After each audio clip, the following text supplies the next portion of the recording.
I hope you guys are having a good day so far. We're entering a week that's going to go into negative temperatures, so not that good on the temperature, but we have something exciting coming up on Amplify. And with regards to today's session, it's particularly directed towards being able to answer what VCs are going to ask you for Amplify or at Demo Day, if you were to get through from the prequel, which is Amplify, into Demo Day.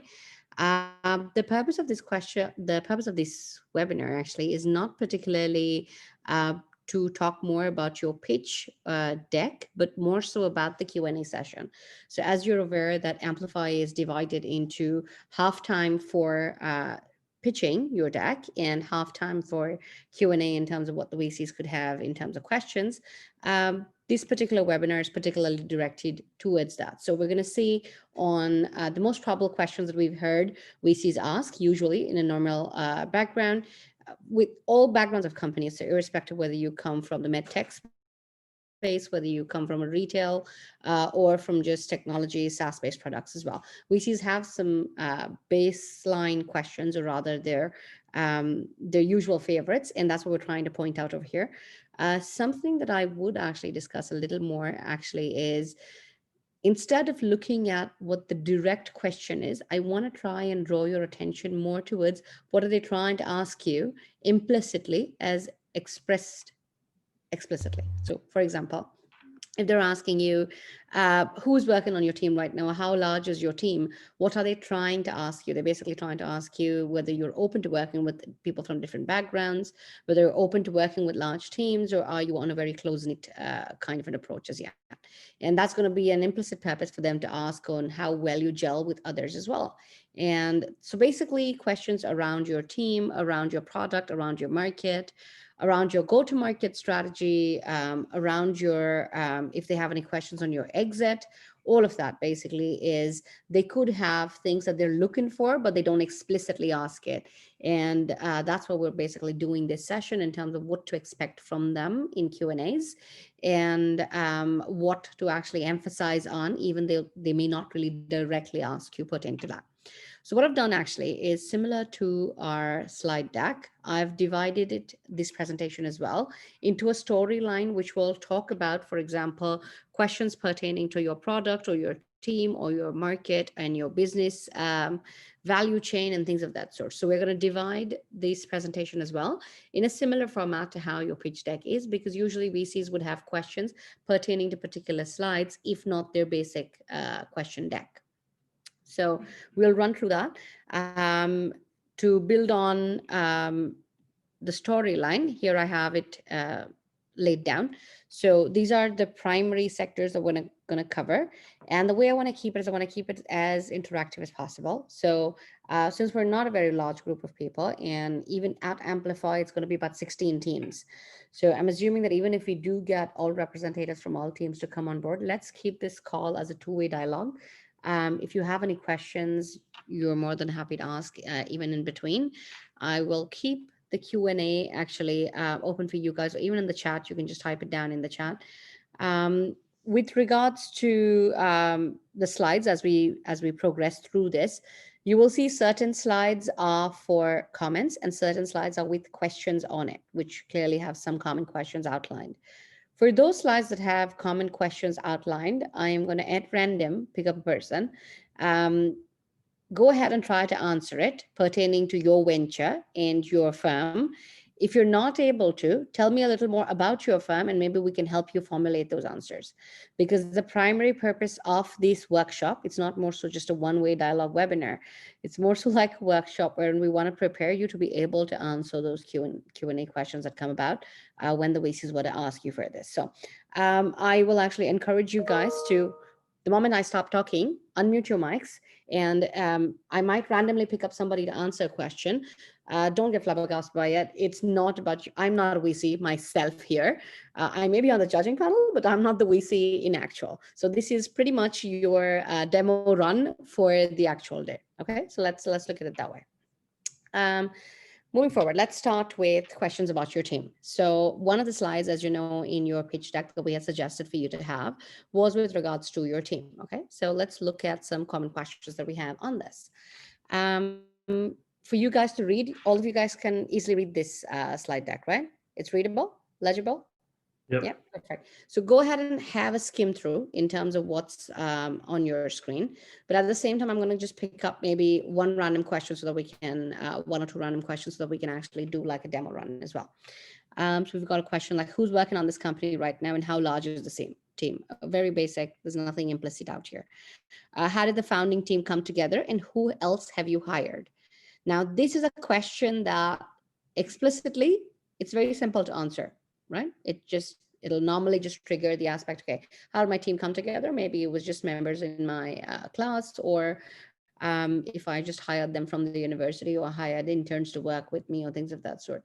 If you're a little more advanced in your company with regards to having made sales and already having gone through the round of hiring, then maybe this question might make more sense for you. But this question does have an implicit question attached to it.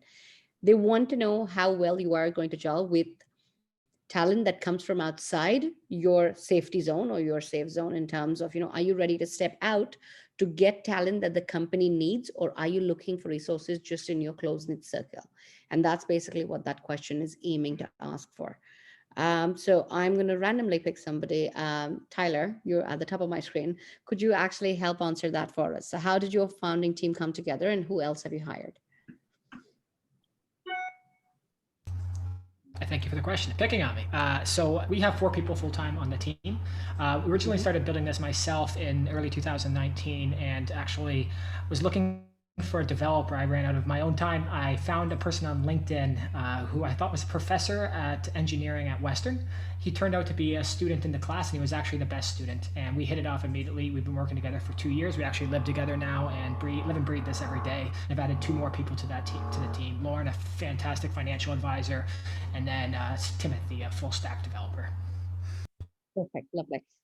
For the rest of you that have actually heard this reply, it was a brilliant reply, I think, because there were a couple of things that I picked up from it. And more than hearing the kind of talent that he hired, what I was hearing for is, how did he reach out to them? Was it literally, like I said, just in a safe zone, or did he go out on LinkedIn and actually search for somebody in terms of the talent or the function that he was looking for somebody? He mentioned very explicitly again that, okay, I hired somebody because I was running out of my time and I needed that skill set. And that's the skill set that I looked for. I used LinkedIn as a channel, and then I hired 2 more people, and he mentioned the 2 other functions that he hired them for. For a VC, that shows that, okay, this founder has, or this team member has thought about the talent that he wants, and he subdivided them into functions, which means his company has some strength on those functions that he mentioned as well, right? So that was the implicit part that probably the VC is trying to hear for, while he's just asking you how you hired or how does the founding team come together. Let's look at another question. Thank you, by the way. That was wonderful. So what I mean to basically do by this is like the rest of you would see, we're trying to understand a little more than what's explicitly asked for out here. So I'm sure a lot of you already will be doing the right thing, but it's just that for those, it's great to do a demo run and show everybody as well, right? So let's look at the next question. Why are you working on this problem? Motivation, what makes you unique and suited to solve this problem? What is your unfair advantage? That is a very good question. Let's look at the others. Are there any key gaps on the team you'd like to fill? Who are the other investors and advisors you're working with? All 3 very important questions, very probable to be asked as well.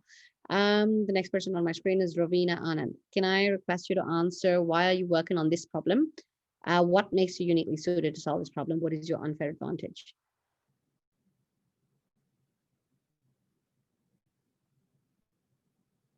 Ravina, do we have you?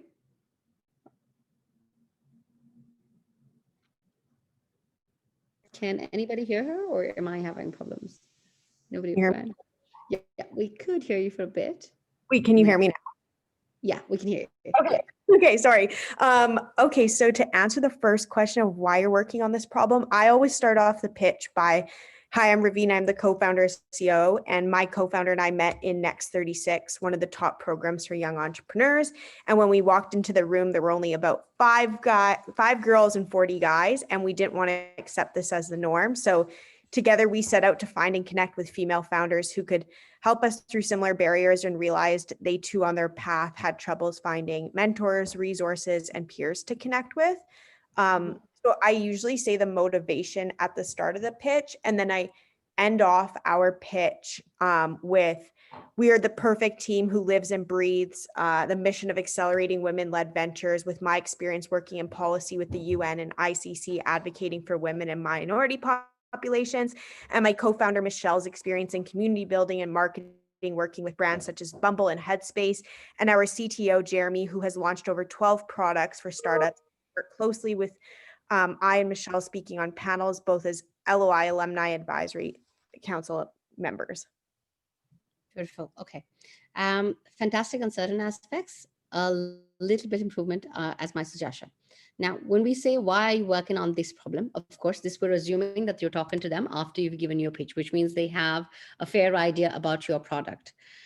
If they've asked you this question immediately after your pitch, you need not reinstate what's the actual problem itself and why you chose that. If this question comes to you after a couple of other questions in between, they might have lost hang on what the actual problem is. And you will see that if a question prior to this is actually emphasizing more on the product, that means they haven't got the product clearly. If that be the case, even though this question is emphasizing on a team related thing, that means the strengths of your team, which you answered perfectly well, right? You did storytelling, which was beautiful, fantastic, that you said you walked into a room, you saw there was a gap, and that's the gap that you wanted to address. There were just 5 girls in the room, so that makes you fairly suited. You mentioned your background working with nonprofits, you mentioned your background in working on social causes, so as a social enterprise, great, you have the right background for it. A little more attention in terms of why you are motivated. So not why the product is needed, but why are you motivated to solve this? So there's a slight difference in that. So right now you were talking more to the problem and why the problem needs resolution. We need to talk a little more to why I actually connect so well with it, which means that as an entrepreneur, we all know, and I'm sure you guys have actually gone through you're getting some psychological support in terms of you've got some sessions where, you discuss with other entrepreneurs in terms of the lows that you have. And what they're probably going to try to ask you over here is what is your motivation? And that's why in brackets, I actually wrote down motivation over there as to what is really your motivation that connects you with your cause and how strong is that motivation? Because that motivation has got to be really strong so that when you hit a low, you hit a trough, you don't give up, because the VC doesn't want to really go ahead and invest in somebody who actually lands up giving up when you hit hard, when you hit low times, right? So that's probably what they're trying to connect out there in an implicit manner. You excellently mentioned why you are rightly suited, but maybe one line more on what is your personal motivation as to why. So just like you would have heard a lot of people in Dragon's Den or something when they start off, just like you started with storytelling that, I walked into the room and this is what I saw, this is what I experienced. They usually start with, for example, this is what I faced, or this is what a person that was very close to me faced. And that's what actually pushed me. And that motivated me to work on this and, work on this as a cause or work on this as a product. And that's why they're talking to that motivation rather than talking to their suitability for it. So then, Ilham, for that, would I go through the route of more that as a daughter of immigrants, I recognized the opportunity that I had, and I wanted to make sure that other women, no matter where they were in the world, had access to opportunity. So reaching those untapped regions such as India and Africa, and making sure that disproportionately underrepresented women were given opportunity regardless of where they were. And I recognize that technology could be one of those things to bring opportunity to these women. Absolutely. You've touched on a very fantastic point out there. With the amount of emphasis that diversity, equity, and inclusion has these days, I would rather consider them to be those buzzwords that they're looking for a business to have for them to invest into. Okay. If you can give this that turn, it will really help for sure. Okay, so I could even touch a little bit more of I do have another side of it too that I could run on, is that growing up, there were no female role models for me. It was Mark Zuckerberg and Elon Musk, but there's no women of color, no women of South Asian descent. And to me, that was wrong, that there was no representation there to inspire and uplift myself, but as well as my peers. Yeah, yeah, that gives it an excellent twist to it for sure. So brilliantly answered. That's great. for the others as well, like we spoke with Ravina and how she connected it to, like you would have seen how she connected it to an ongoing current topic in the market that has got a lot of buzz, that's got a lot of governments investing, that have got um, there's a lot happening in that space right now. If your product deals with anything of that sort, so for example, I see Anthony Tan over here on the call, and he's got a venture with regards to social VR and a project on that. And the reason why that project becomes important now is because we're social distancing and we're not really allowed to get out in the market and really go and see our friends. And that's why that project is so important at this point. And if he were to pick up on those words and use the current situation to his advantage, that will actually just strengthen his pitch even much further, right? So things around that. Go ahead, Anthony. Yeah. Yeah, I have a question. So I just talked with my founder about our mission too, and we're unsure kind of how, I guess, honest to be, because if you look at our actual purpose in it, it's a very personal place. So like, we personally were like seeing our friends struggle out with like loneliness and like really mental health issues. For example, at Waterloo, you have students going on 4-month co-ops basically around the world in Canada and the United States. And a lot of times they fall through the cracks of like not knowing people, right? And just being very isolated. But we really have seen and believe that social VR like can totally surpass every other social media. It's not extract or like evil or exploitive like Facebook or video like that. You really have a sense of the presence of the person being there, and you can genuinely interact and immerse with like people socially. That's like a very powerful thing. So like that's the mission. It feels too heavy to answer like that. I missed out on the last part. Actually, your voice is disconnecting. Oh yeah, it felt a bit too heavy, even though we come from a very shared purpose. It feels a bit too kind of intense to answer a question like that. What do you think? I think you rightly mentioned it, that in a time like this, having something that is like social VR is really very important. And as we progress further through these slides, and when we talk about the problem and the product, probably we can emphasize more on that scenario. Yeah. Fair. The other two questions, again, fairly important. Practice this for yourselves. We possibly cannot go through every question in this, but my purpose was to just give you guys an idea in terms of these are the question set that you can expect. Again, we will pass down these slides to you guys. Try and answer them for yourselves amongst your team members and see how you can go from there. If you get particularly stuck in any one aspect and you'd like to touch base, feel free to touch base with me as well. For now, I'm going to move a little bit forward and let's see what they're trying to ask you when they're asking you those team-oriented questions.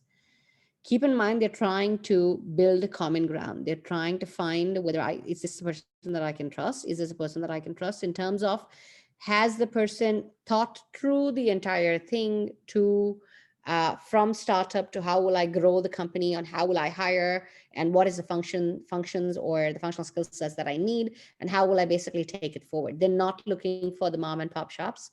They're looking for businesses that are looking to expand, right? Is this someone I could see myself working with? So of course you cannot behave hostile. Try and keep, so yes, they are looking for aggressiveness for growth, but they're not looking for somebody who is very cold, giving them a cold shoulder for sure. Can this person tell a compelling story and define a compelling vision? So keep that in mind. That's what they're looking for. Leadership team spike on product sales. Now the fourth question out here, very important. A lot of VCs will notice that if you are all engineering background, they're scared to invest because they think you haven't thought through the other processes. You haven't thought through the sales, the marketing, the product, the hiring, all of that. Make sure that when you're telling them about your team, you're emphasizing on the different functions that are present and the different functional strength that your team members have. Where are these teams' weaknesses and do you recognize them? They're basically trying to see whether you recognize the same risks that they see.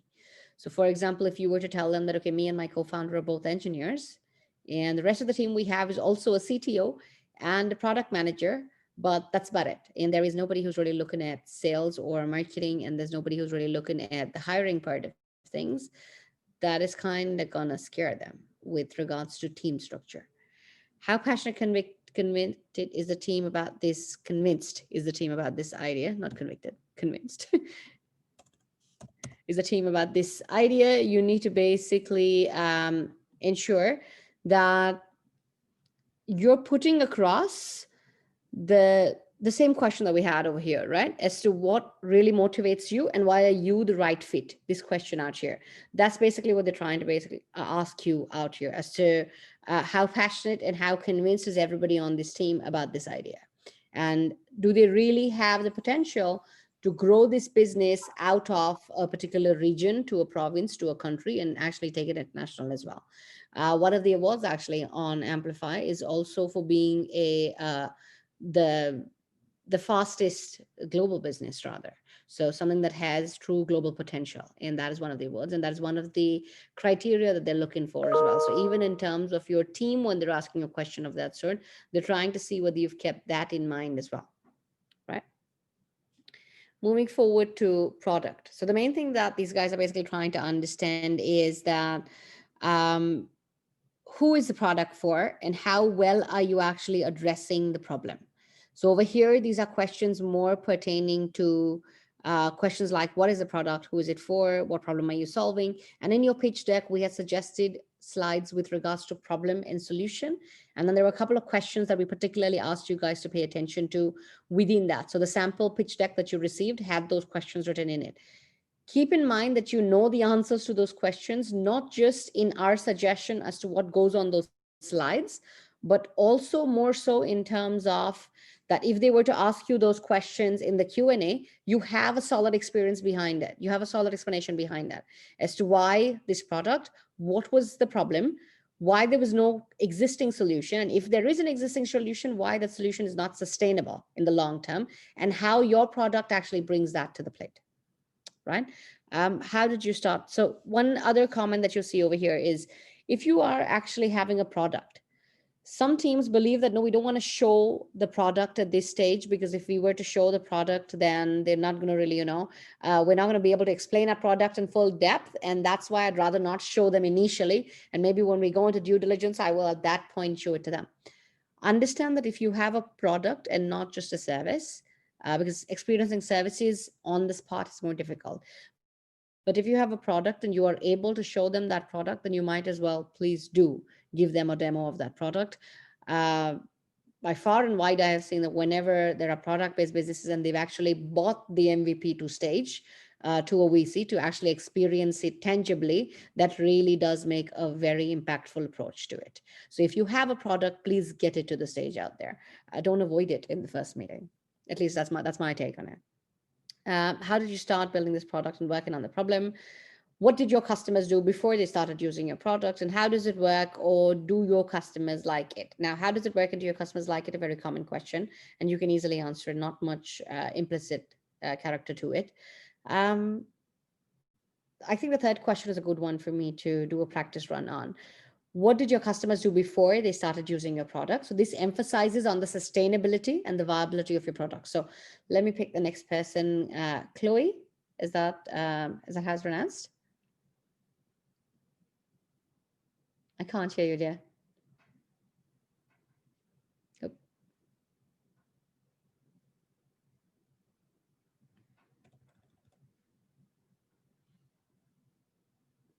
Can the rest of you hear her? Is it just myself? No, right? Let me see if I can. Oh, no. She's not muted, so we'll have to move on. Okay. Chloe, if you can, do me a favor, since your mic is not working and we'd like to involve you as well, go ahead and give me a reply in chat, and you can type it down. Yeah, perfect. Anthony, that brings me to you.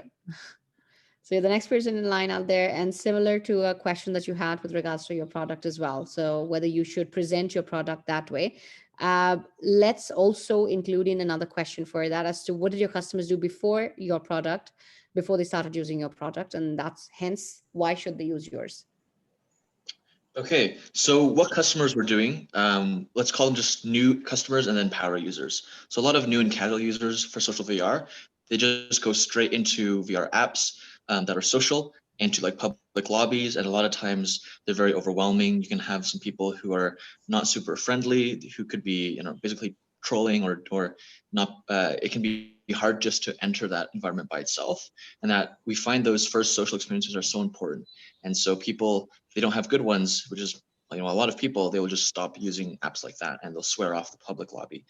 That's new users. Experienced users who already have, say, friends in VR and are using it pretty much daily or weekly, they use a very non-suitable Band-Aid kind of blend of apps right now. So across platforms, things like Discord, Reddit, and then their own headset platform to keep in touch.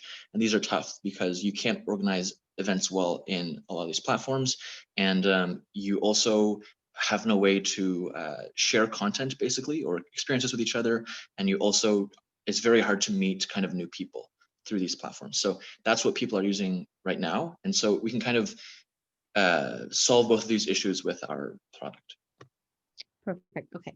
So for all of us now, what we can actually draw from his reply is he spoke a lot to the aspect as to um, the viability of his product, as to why he feels that what he gets additionally to the table than what already exists.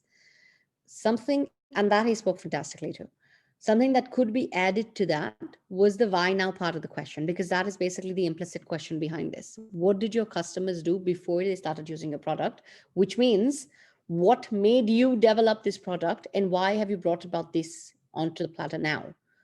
And you have a very strong argument out there. And like you mentioned while we were talking to Ravina before, and you mentioned it during the time we were talking about the team, that if you were to back it up more in terms of uh, the fact that they were not being able to get out there, the fact that they were facing depression and they wanted that human interaction feeling to it, the fact that it is important right now in a situation where we're all doing the social distancing thing, and that's actually adding to the it's adding to the exclusion of people in terms of you're not really being able to have inclusive meetings anymore. You're not being able to have that human touch to it. And that's why if anybody were to ask you, what did your customers do before they started using your product? Well, my customers, you went a step ahead and you started explaining that, okay, my customers already had gone into social VR. So they started swearing off and getting out because they were new users, or if they were experienced, they knew what to do and they had a couple of apps that they approached and, they used just those. Take a step back. And when you take a step back, you realize that your market is not just those that are currently using or have been using for a long time. Your market is those that have not experienced VR at all as well, which is a much larger market. And literally, the globe right now is in lockdown. So the world is your market at this point, where you literally have a lot of potential to attract everybody who has not really used your product or not experienced it and is looking for that human touch. And if they are open to VR, so your purpose over here will be to trigger that factor for them to be open to moving into a virtual environment. And as long as they're open to VR, you open a world of opportunities for them to not have those feelings of loneliness or, being alone, or having that extra human touch that people need to socialize, to actually get it to the table. I believe your product, as well as Mixer, has those characteristics that you can use COVID to your example to leverage your product actually. So try your best to actually give your story that twist if you can. Thank you. That's Yeah. really helpful. So sorry, just quickly. So kind of that would be people are using, say, things like social media or like FaceTime, which we can calculate Exactly. stats on that. Yeah. Okay, great. Exactly. So you hit the customer base where they've used it once, or they're leaving now, or they've been using it for a long time and they don't have the right apps for it. Try and capture the market that is not using it. So it just reminds me of an example when Bata entered India. There were two people that were sent to India and to study the market. And I'm sure in business, if you guys are business students, you would have probably heard this. So Bata is a shoe company. And when they sent two analysts to India, one of them came back by saying, nobody wears shoes. No one's going to buy shoes here. This is not our market. And the other one said, nobody wears shoes. And if I were to make them wear shoes, the entire country is my market. So look at it that way. If it's an untapped market, the world is your stage at this point. Yeah. Does it work and do your customers like it? Again, this is a very theoretical based question, not really very implicit.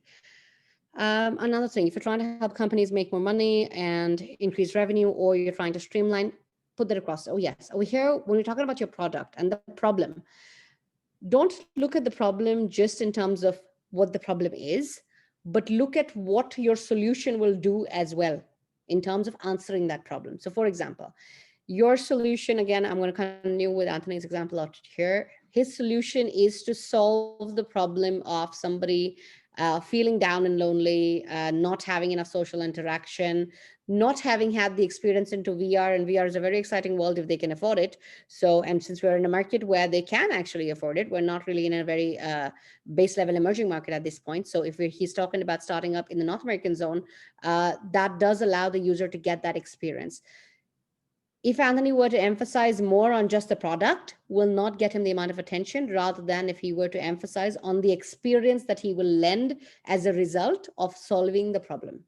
So looking at that, so it's the solution, but is the solution, for example, increasing more revenue? And like Ravina's product is basically increasing the interaction between, from what I understood from her, is increasing the interaction of developing channels between people of color and connecting them with female entrepreneurs, or trying to solve that. So over here, the problem, but then the solution is what we're actually emphasizing on, and what exactly is it addressing, right? Am I being clear? Fair? So you're not just talking about this is a problem, you're also talking about as to, what the solution is and why it is valuable to your customer. This is probably an area where we get more information in follow-up meetings. Okay, so that's just a side note that I wrote over there. In addition to having a good product, what else are they actually looking for? They're looking for room in terms of growing. They're looking for room for growth. And product related questions will be that as well. They're asking you growth oriented questions, and here are some of them. What are some of the unique or surprising things that you've learned about this market? So when we're talking about your product, you could probably be like, okay, my product stage 1 is XYZ, but I see that there is a market gap. And because we've actually entered into that market, we've now realized there's a market gap on ABC, and which means my product stage 2 is going to address these gaps. They know that you've thought through the process. Your product is not just a one-time trigger, which means that if a user were to buy it, he buys it. If not, that's it. The company's a flop. That not be the case. You need to show we see that you've segmented your markets and you're being able to address the market in different dimensions. So you're being able to address the influencer, the buyer, you're being able to address maybe the person who makes the monetary decision about your product. You're being able to address the early adopter, all of that. So how are you segmenting your marketing and addressing each of them? Maybe with different products, maybe with different sales channels, maybe with different marketing approaches, right? So that's basically what we're trying to show out here. What is really unique and how are you going to develop your product in the future as well? What does the product roadmap for the next 6 to 12 months looks like? The same thing. They want to see whether you've thought it through. How are you prioritizing new features?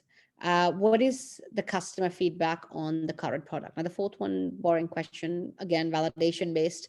You can easily answer that based on any research you would have conducted. Let's look at question number 2. And the next person is Les Kalman. Hello, can you hear me okay? Yes, we can hear you. Yeah, you just kind of caught me off guard. I just let my wife in the front door. So I think you said question number 2, correct? Question number 2, yes. What does the product roadmap for the next 6 to 12 months look like? Oh man, how can you ask that during a pandemic? What does a product roadmap look like? Validation and calibration, increased exposure and awareness, and probably more downloads. That's how our product roadmap will look like in the next 6 to 12 months, barring no other unpredictable challenges from the current pandemic. All right. Les, could you give me a little more about your product? So maybe I would be able to, expand a little more on that. So it's a software application with a peripheral. It's in the App Store now, and it's in the dental space. So it's used to identify color digitally. So that's our product and service. I'm assuming your teeth color? Yeah, teeth, gums, dental materials.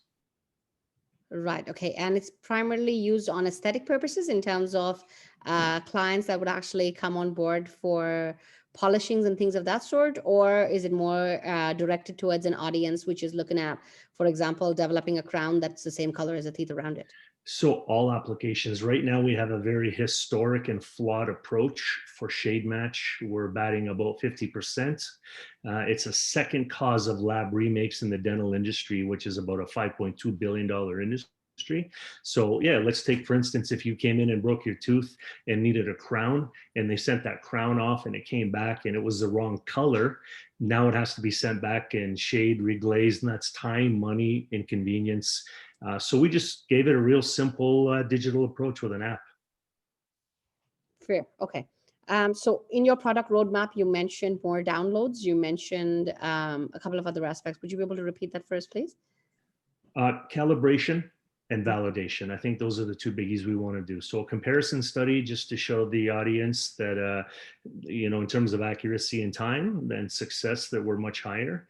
And calibration. So when we launched the product, we approached it through a different workflow, but we had realized that dentistry really enjoys categorizing shades the way they have for the last 100 years, things like A1, B1, C1.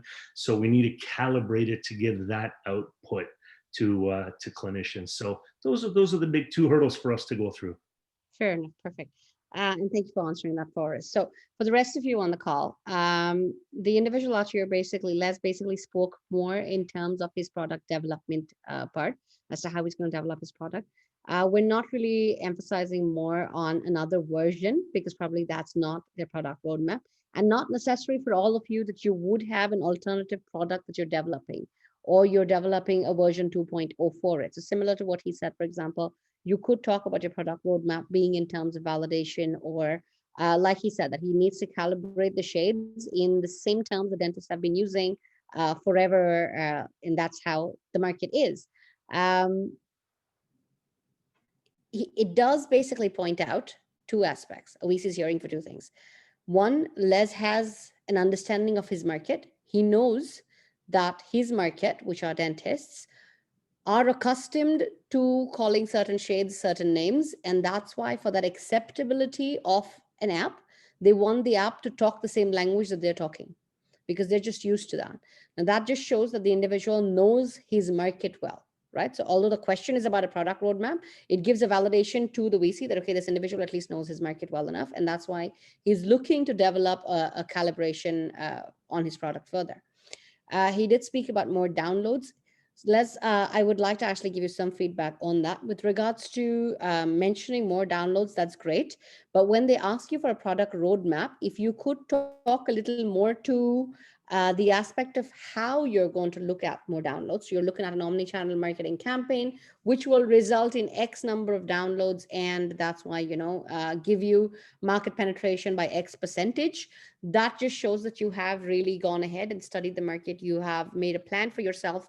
I understand that it's a pandemic and it's a dental product, so it's not really that easy to go ahead and, propose a chart in terms of a growth plan. But at the same time, what the VC is trying to understand is whether you have a plan in place to get to what you want to get to. So the thing that you want to get to, we all clearly heard that, yes, I'm looking for more downloads. But if you could talk a little more to in terms of how are you going to plan that, that just shows that you have that product roadmap of how you're going to get there as well. I like that. That's great advice. Thank you. Perfect. So how are you prioritizing new features? Les, another thing that you could probably talk about is, when you said that the top three things that I have is, for example, validation to develop case studies or testimonials, or, to give your audience the end result in terms of X percentage of products go back into the lab and they've got to get recreated, and that's why it results in this much loss of money. Or should you basically look at the calibration aspect first, or should you just look at more downloads right now? So a follow-on question to the second one would be, how are you prioritizing new features? So if you were to be asked that, just keep in mind that you're looking at it like a value chain. So the first thing that you would need is that calibration thing sorted out, because that's your product development. You can then probably look at getting testimonials, because unless you have those testimonials and a good enough validation from your customer base, getting to your endpoint with regards to more downloads will be difficult. So when you are talking about your product roadmap, and for the rest of you as well, when you point out 2 or 3 characteristics out there that you're looking to work on, or 2 or 3 aspects you're looking to work on, keep in mind that when you're categorizing them, you're categorizing them in the form of value chain, from what is needed from product development to go to market to then increasing accessibility. Yeah. Okay, So can I that's ask a basically. question? Sorry. Oh, I just wanted to know. So, when someone does ask us, like, what does our product roadmap look like? I Mhm. usually just say that we are continuously building out the portal based on the feedback that we're receiving from our community. And that's how we've been able to prioritize the necessary needs of what the founders need as well as the apprentices. And so as we move forward, we will continue to not only build out what Michelle and I's vision is, but test those assumptions by listening to our community and figuring out what they really need. Because sometimes I find that question difficult to answer, in that there's so much you can build on a portal, like smaller features and like very necessary things, like even like a notification system, but I don't think they necessarily want to hear about those things. So sometimes I don't really know like what tangible thing to really give them, because Right. there's so much that has to be done. I get it. Um, and you very rightly noted that a lot of your products will undergo minor feature changes. And that's fine. But like, instead of saying that, if I were in your place, instead of saying that I am only looking at what they're asking for, and thereafter I keep building whatever they ask for. If as a VC I'm hearing that, I'm seeing that your roadmap is just, you're going like a fission element all around the place, right? What they're trying to see is, do you have a map in terms of, okay, feature 1, version 2, version 3, version 2.3, then 4, then blah and blah. For that, what you could do is, yes, we are having a design, we are taking a design thinking approach to our product, and use these terms. We are taking a design thinking approach to this product. We have a feed forward loop and a feedback loop. And every time we receive feedback on our products or services, we go ahead and better them depending on what the market is asking for, which means that we are very reactive to our market, and our strategy is very emergent.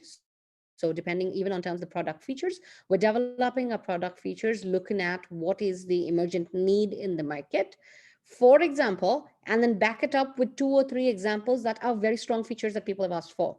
Not something like notifications, but more so something like maybe somebody within, maybe an entrepreneur within, let me give an example. Maybe an entrepreneur within the marketing space asked you to connect them with interns who've had some kind of media or PR experience. And in order to get this kind of a matching, you have introduced a profile matching feature, and you develop that algorithm further. Now, this is just a hypothetical example. But what I mean to say is, you are emphasizing on what could be very important, functionally very important, and how that makes your product very relevant to that particular market. So you may give an example of media and PR and comms, but that, what the VC is listening for is that your product is not just relevant to a market, but multiple markets, and you are developing product features and developing your algorithm further. So it's not a dead animal, it's living and it's developing further. And that's what they're trying to listen for, right? Okay, thank you. That makes a lot of sense. Perfect, lovely. Now, from product, we're going to proceed further to market, and I'm going to zoom through this now because we're about 48 minutes into this, and unfortunately, I have a hard stop at 4.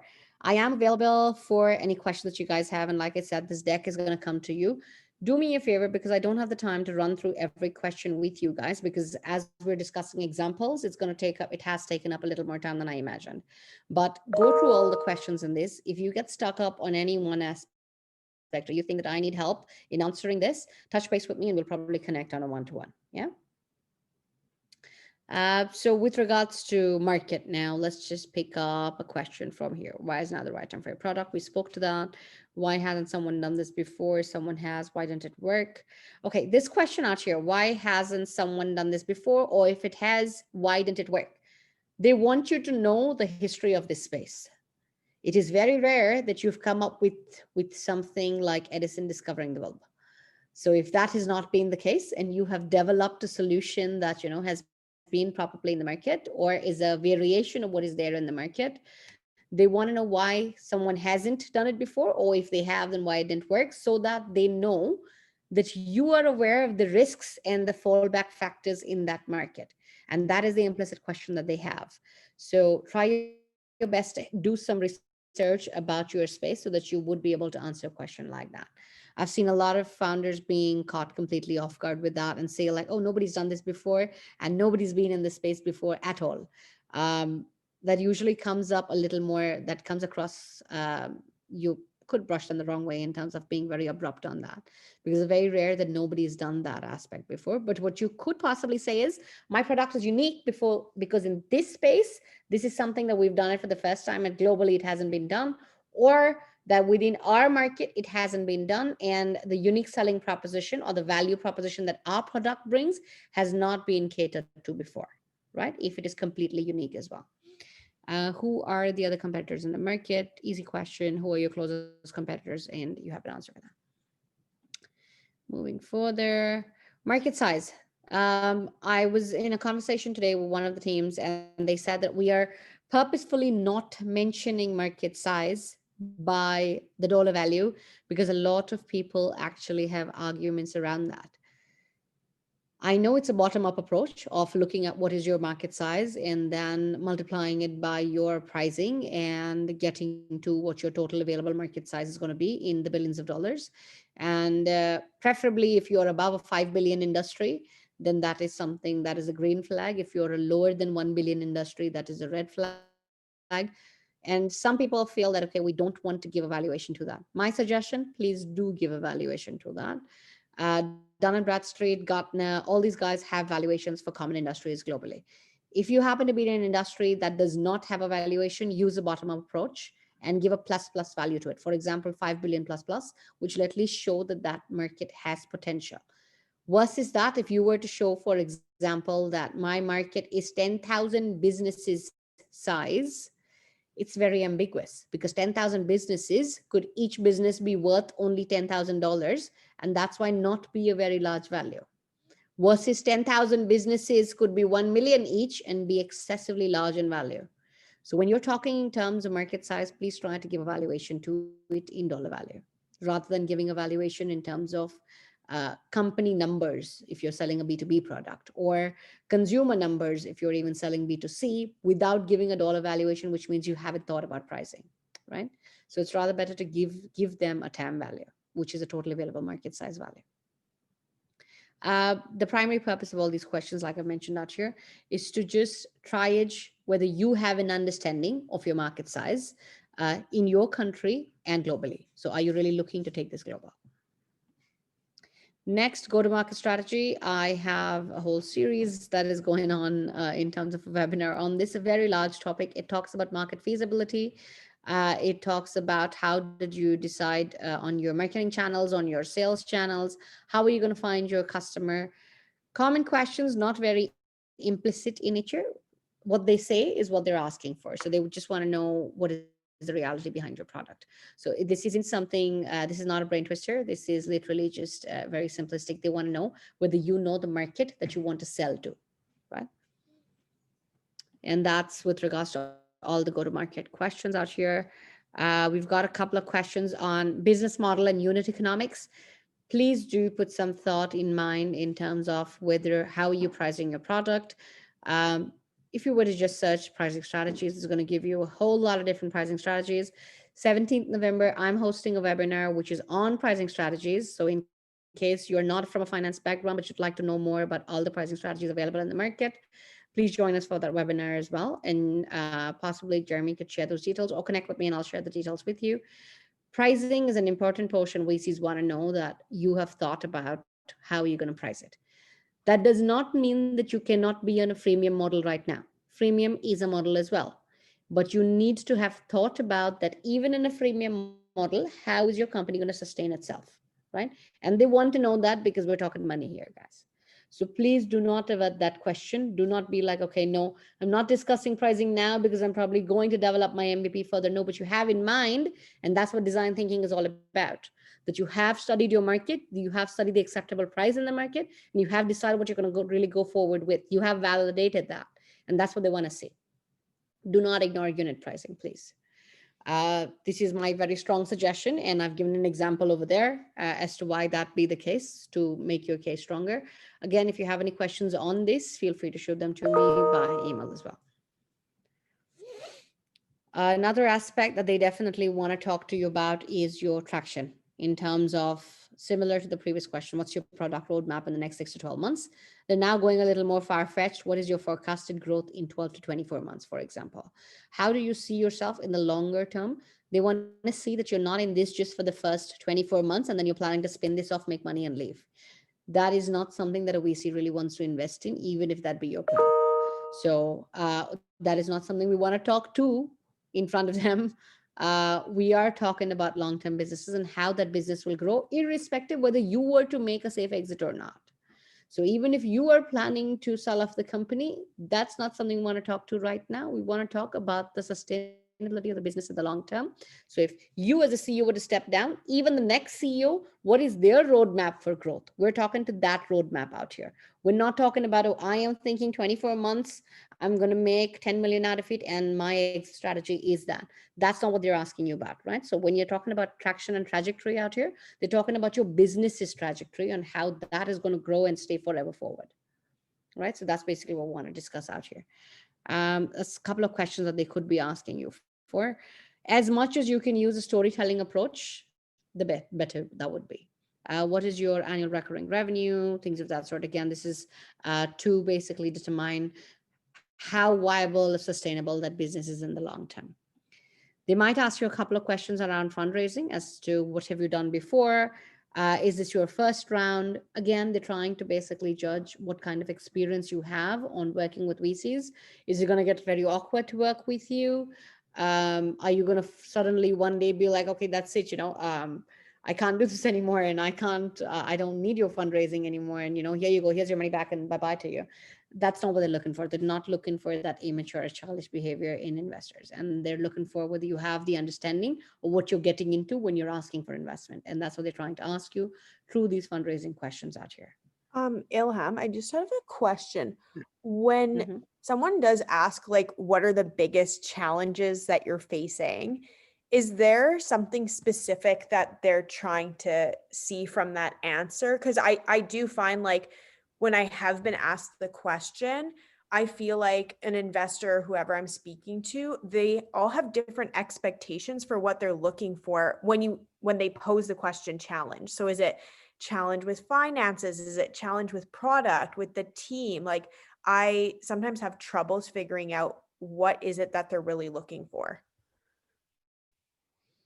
I've been an entrepreneur myself, and with that question that used to come about to me, I used to basically be like, I live for a challenge every day. And I would ask the VC for clarification in terms of, so I did an exit strategy in 8 months, and that was a fairly quick turnaround, but that was definitely not the topic in the first 2 months when I was talking to VCs to raise funds to grow the company. And with regards to when I was asked as to what are the challenges, what a VC is trying to understand is whether you recognize all the risks that you face in the market in terms of product growth. And you can, of course, you can kick that question off by saying, well, I live for a challenge every day, and we have different variety of challenges. So they range from product related, pricing related, competitor related, blah, blah, blah, blah, blah. But I would like to emphasize on the top 2 challenges, which have been X and Y. That draws their attention to 2 aspects. One, you as a founder really know your product and your market. So you are not just thinking about a pricing related challenge. You're not just thinking about an outreach related challenge as to how do I reach my audiences. You are showing them that I recognize all my fallbacks and I recognize all the follies that I have, but I believe that these 2 are the strongest that they could have a negative impact on. These 2 are my worst threats. And that's why I am looking to develop a solution for these 2 first, solve these first. either because the threat is going to become a strength or that threat is going to become an opportunity. And literally try and pose those two threats into that SWOT matrix and try to emphasize how you're moving that threat into either the S or the O. And that's going to really emphasize that, yes, I have thought of my product and my market in complete depth. I am very self-aware about what's around me and the drawbacks of the product. But at the same time, in terms of challenges that I'm going to look to convert to opportunities or strengths, they are X and Y. And that'll build a lot more confidence in you when the VC sees that, okay, you have thought it through. There is no perfect answer that anyone seeks in this. And even if one of them were to ask you this, understand this, that if there are 5 over there that are looking to really go ahead and invest, all 5 of them are looking for hearing something else. One of them wants you to talk more to the financial part of it. The other one wants you to talk more to how sales is going to be difficult. The other one wants you to talk to how the psychological acceptance of the product is going to be difficult, right? But at the same time, if you were to say, well, I understand that I have drawbacks on ABC, but A and B are the West, and that's why I'm going to convert these A and B into my strengths, and this is how I'm going to do it. And that'll really just turn that whole negativity of the question to something. It's 4 o'clock. Yeah. Brilliant. So that takes us forward from fundraising to miscellaneous. Again, these are things I have written them pretty much in depth, so you can just go ahead and read and you'll get an idea as to what they're trying to get from you. Miscellaneous is actually just very common questions. They could ask you things about your exit plan. And like I mentioned, I spoke to you about that. Do not tell them your plan to sell the company, because you selling the company is only you exiting, wherein a VC is not really considering you in this scenario. They're looking as you as the mascot representing the company, and the company ain't dying down. The company, we're hoping, is only going to grow from level to level to level. So when they're talking about an exit plan, we're not talking about you exiting. They're asking in case the company is going to, for example, get sold off to somebody else. And if that's not in your near-term plan, then let's not talk to that. We'd rather be like, we're looking for a growth rather than an exit plan, right? Don't let the pitch just be an interrogation. Ask them questions as well.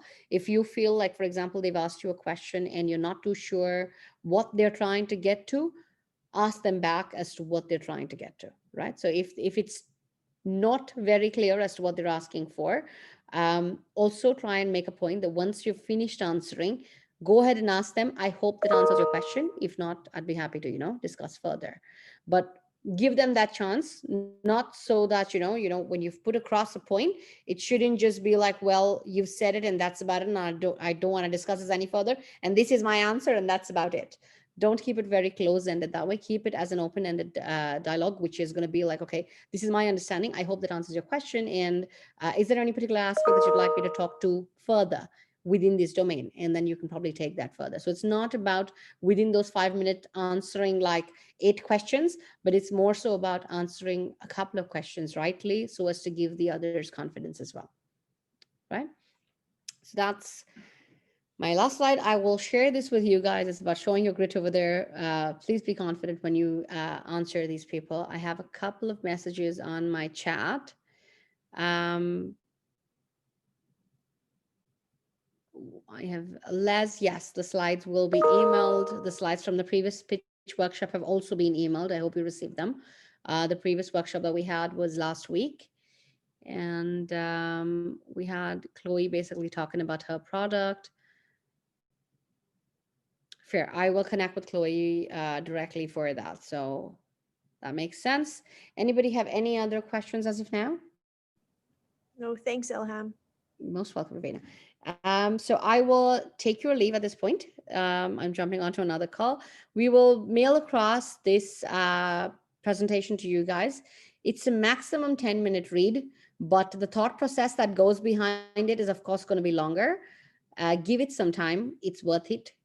Give it some time. It's pretty much like a practice run on what's going to be asked. So think through it, not the direct question, but I'm sure that thought process will definitely help you guys out in terms of answering even related questions. So try your best to skim through all of them. I've written down a couple of comments on it as well. And then if you need me or Jeremy, we're always available on email. You have my email address, I believe. For those of you that don't, I will add that down here. Yeah, iv.ca, and you guys should have this in your inbox in a couple of hours or by tomorrow. Yep. Have a nice day, guys. See ya. Bye bye. Take care. Thanks so much, Ilham. Most welcome. Bye bye.